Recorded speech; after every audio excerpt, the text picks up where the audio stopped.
Hello everyone and welcome back to the channel. My name is Alexis. I'm a transgender woman and I share my life and stories on social media. And today is going to be a video where I talk about how I started my transition from male to female.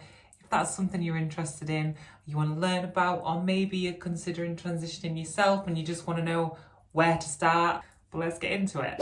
So, the very first thing I did when I came to the conclusion I was trans, I knew for about 12 years, deep inside, that I was transgender and I wanted to live life as female. However, I continued to live as male due to multitudes of reasons: career, societal expectations, money, lots of other things that went into sort of the factoring of it. And I just wasn't strong enough to do it. But when I hit 27, I was in a really good place in my life. I'd met someone I love a great deal and still do. And I just knew it was now or never. One of my main reasons for not transitioning was, sorry, this is a little backstory, but then I will get into the nitty-gritty. So one of my main reasons was for not transitioning was I was always scared that I would struggle to find love. And that's just my bad stereotype, my misconception, and my bad education on my part. So I settled as a man in myself and I experienced my career, which I wouldn't have had if I'd have transitioned as well. That was another key factor. But I got to a point where I'd done my dancing career and I had met Liam and I thought, I have no more excuses anymore. I always found ways and reasons not to. I'm too tall, no one will ever love me. My hands are too big, my feet are too big, I'll never pass. It's too expensive. It's not going to be worth it. I always found a reason not to do it. And then all of a sudden, one morning I woke up and my brain just said, you are transgender, and if you want to live a happy life, this is something you have to do now. So the first thing I did was I came out to my partner. Holding a heavy burden like that on your own inside is so difficult and overbearing. So if you have someone you can talk to about it, a friend, a family member, someone you trust and can confide in, definitely that was the first thing I did, and I'm so glad I told Liam and I told my best friend as well. So next I called my GP. I called my GP and said, look, I've had gender therapy before when I was 15 because I was about to start the process of transitioning back then, and then I stopped. I said, it's already on my records. It's not going away, it's still very much the same. This is something I really want to take seriously and look into. So my GP referred me to our local gender clinic, and I was referred and happily waiting to get my first appointment to start my counselling and get my diagnosis, basically. Because without a diagnosis of gender dysphoria, you can't really transition medically. I looked into waiting times of the clinics. It was a month or so and I'd not heard anything. And under the NHS at the moment, it's around, it might have changed, this was 2 years ago, but it was around a 4-year wait that I was told. So I wasn't gonna have a peep out of them for 4 years. And that meant continue living as a man for 4 years, which for me was not an option, or starting to transition but without the help of medical intervention, which also wasn't an option for me. I'd waited so long, so I decided to go private. And it is expensive. It's not as expensive as you would think. I found a clinic called Gender Care UK, which is a private clinic that specialises in gender dysphoria and trans people. And they've been fab. I got my initial appointment, it took 6 months. I called to book and it had to wait 6 months. That's how backed up they are, and it might be even more now, I don't know. So my first initial appointment, I knew it was going to be my diagnosis. A psychologist basically decided and looked through all my history and spoke to me if I was transgender and if I was experiencing genuine gender dysphoria.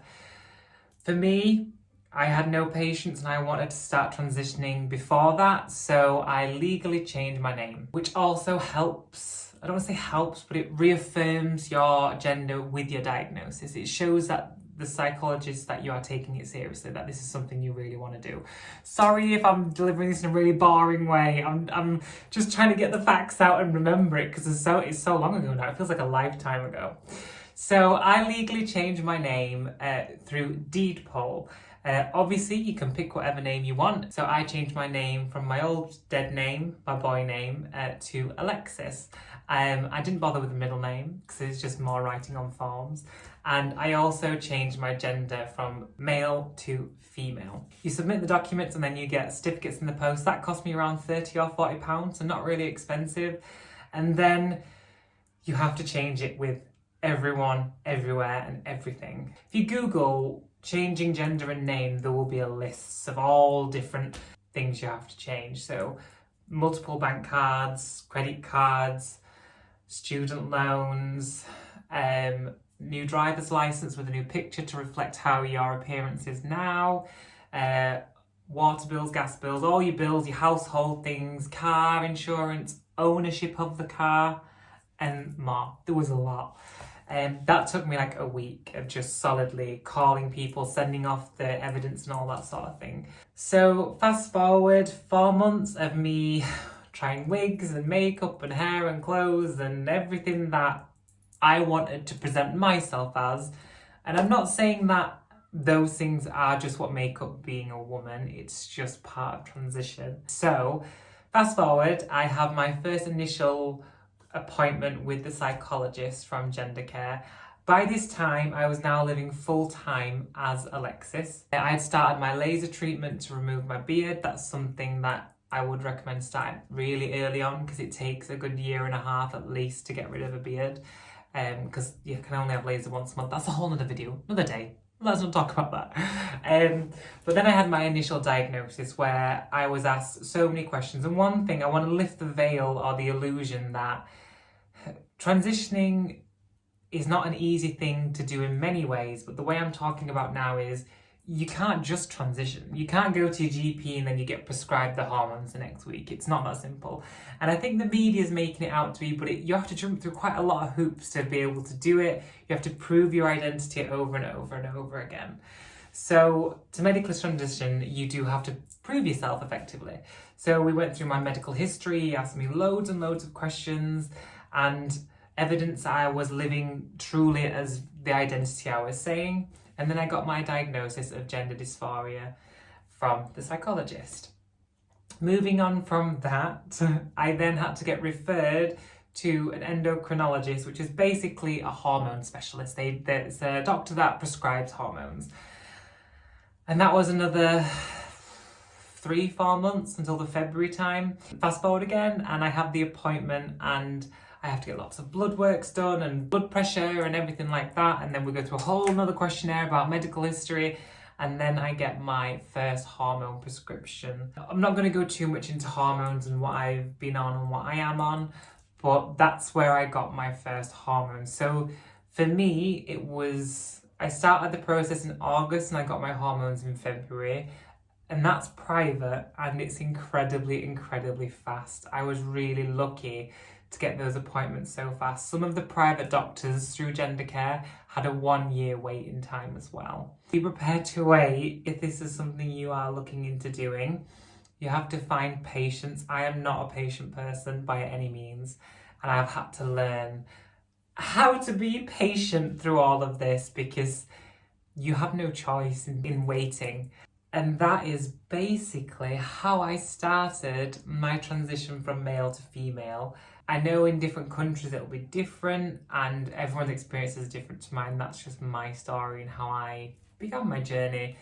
If you have any questions, please ask them below and I will do my best to answer them, or I'll just do more videos on this. I think one thing I do want to say is if you are going to transition, don't go into it lightly. Have a really good think about what you want in life and who you are and how you feel about everything, and just don't rush anything. There's no time frame. It doesn't have to be done in 1 year or 2. It can take several years, and that's one thing that I am really proud of myself, that I've got to a place now where I'm just like, this will happen when it happens. Because with transitioning medically, whether it be from male to female or female to male, quite a few trans people look for surgeries to reaffirm their gender identity, and something silly like me growing my hair out, it all takes patience and time, and it's a waiting game, and you'll find things to make you happy in the meantime, but just don't rush yourself. Don't do anything before you're truly ready,